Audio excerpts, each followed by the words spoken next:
If you are in a budget and you're not willing to pay a fortune for the phone, maybe ZTE Balde ZMAX will be one of the best options for you. This phone has dual camera, full HD display, 6-inch with octa-core, 32GB storage, 2GB of RAM, and a lot more. We are going to cover in this full review. This is Variety Stick, and this is the full review for the ZTE Balde ZMAX. So without any further ado, let's find out.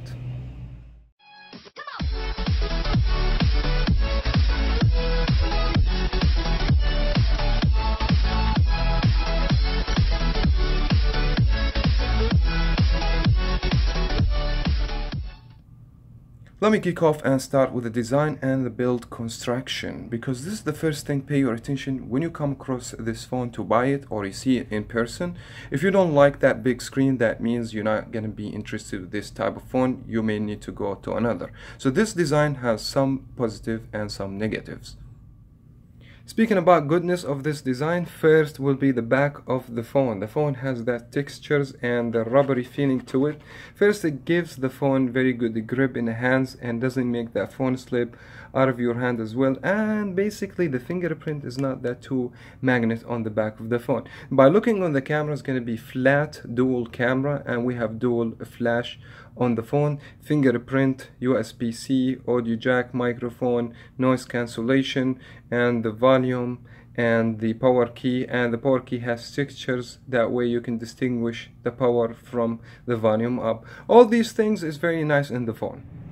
Negatively speaking about the design, first of all, this phone 6 inches, that means this phone is going to be huge and it's going to make it hard for you to use it in one hand, or it's going to annoying you to put it in your pocket.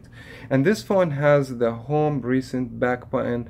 It will be attached on the phone, but it's not built from the software, so you don't have virtual buttons over here. I have noticed in ZTE phones before, these buttons get messed up and make the phone useless. You can't even go back or home, so I wish that ZTE built them through the Android itself. Another thing also, this phone has built construction of the plastic, which is absolutely cheap. It doesn't give the phone that premium look, but this phone not high price. I'm not complaining too much about this point. And this phone has a speaker on the back and right to the bottom in the corner here, which is I'm not a big fan, because if you want to listen to something and your phone in the table, sometimes it get interrupted. So this not the good position for the speaker. Another thing, this phone doesn't have LED notification lights when you receive a message with different colors. The only you receive the home key, it will light up sometimes if you recharge your phone or receive a missed call or somebody call you. One of the things I'm very impressed about in the ZTE Balde ZMAX, it will be the display. So we have 6-inch IPS display with a high resolution or full high resolution 1080p and the PPI 367. No matter what you play, where you play, indoor or outdoor, I believe you should have good experience. For me, myself, playing outside, inside, I was able to see everything good. Even the angle sides had no any problems. Always I have good rich colors. It gives me the same performance of any phone that has IPS display with the best amount of quality. Now, one of the things that I'm not very impressed with, it will be the speaker, for two reasons. First, the speaker located on the back, as everybody knows, I'm not a big fan for this position. And the second thing, the speaker is not loud. Don't take me wrong, the quality of it, it's good. It has good amount of bass, treble, but it's not loud enough for me. But ZTE, they have to get something a little bit cheap in the phone, so that way make the phone affordable. Let's go ahead and demonstrate the sound for you.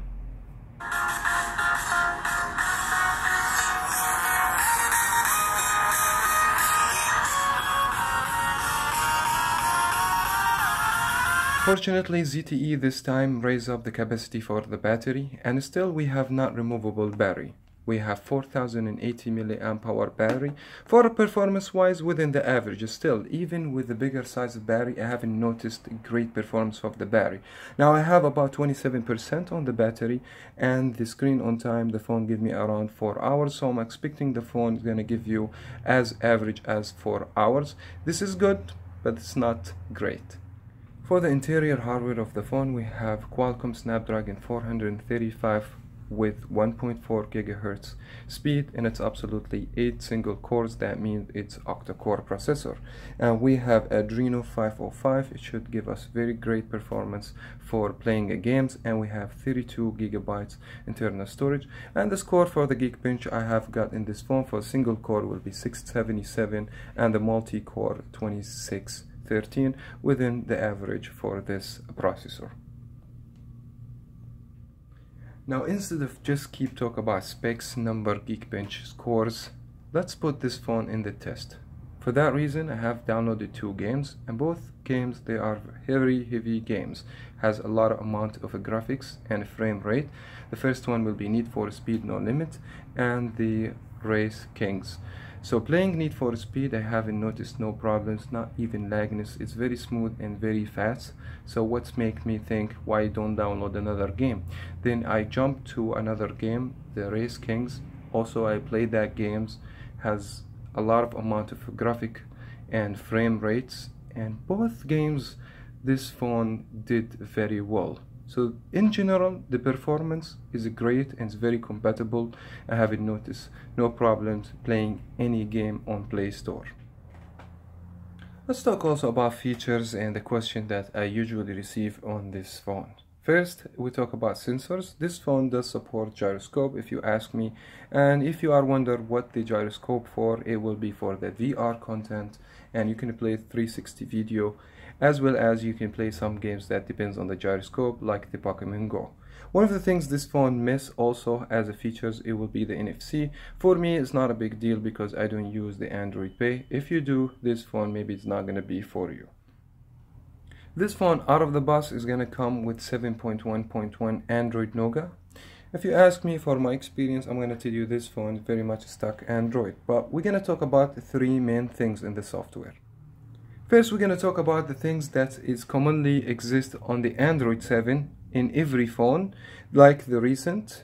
You can go to the recent and you can have multi-windows. First, you have to open the application, and then you just have to drag the application, and then you ended up with 2 applications at the same time. So this, we call it multi-windows. Also, this phone comes with the Google Assistant. So if you want to ask questions, Google Assistant will help you out. Second thing, you need to know that this phone doesn't have custom UI, and that means everything's gonna look like the stock Android, like a dialer, the message application, even the emojis, and the keyboard is going to be the Google keyboard. So you don't have too much addition in this skin, which is, it should enhance the software experience. And third, it will be the software experience. I have noticed one time of the delay and the applications crash on me when I was trying to open the application. Just to be more honest with you, I haven't noticed any problems after that, and this what make me think if ZTE need to push more updates to make the phone more snappy and faster, avoid some problems. As everybody knows, this phone is new and it may get some bugs. Lastly, I'm going to talk about the camera, but before we talk about camera, you should know that this phone has 2 megapixel camera and 16 megapixel camera, and this it should be the main one. Of course, we have a flash, and we have a front-facing camera, 8 megapixel this time, not 5 megapixels, so this is a good improvement. Pictures for selfie, it takes very good selfie pictures, especially when you have enough lights. You have a beauty mode, absolutely helps. Now, both cameras take up to full HD for a video, and if we're going to look to the application, we're going to see something similar to what we have seen on the ZTE Max Pro, except one thing, it's going to be the dual camera. Dual camera is going to bring us 3 things: the portrait mode and bokeh and monocolor. Monocolor, you can choose 3 main colors like red, green and blue, and those going to be shown on the picture, and the other colors is going to be black and white, as you guys see here on the screen.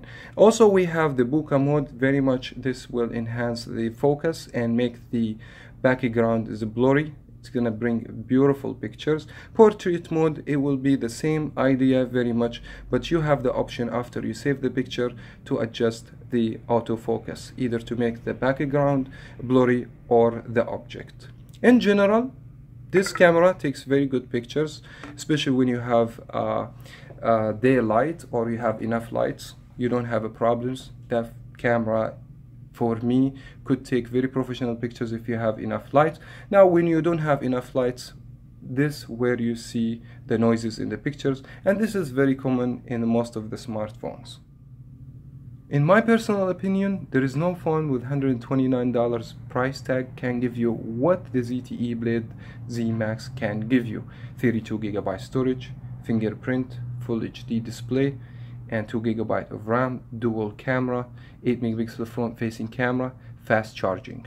That was very much it for that video. I wish you guys found this review helpful. If it did, please don't forget to leave a thumbs up and subscribe if you haven't, and hit on that bell every time I post a video so that way you don't miss it.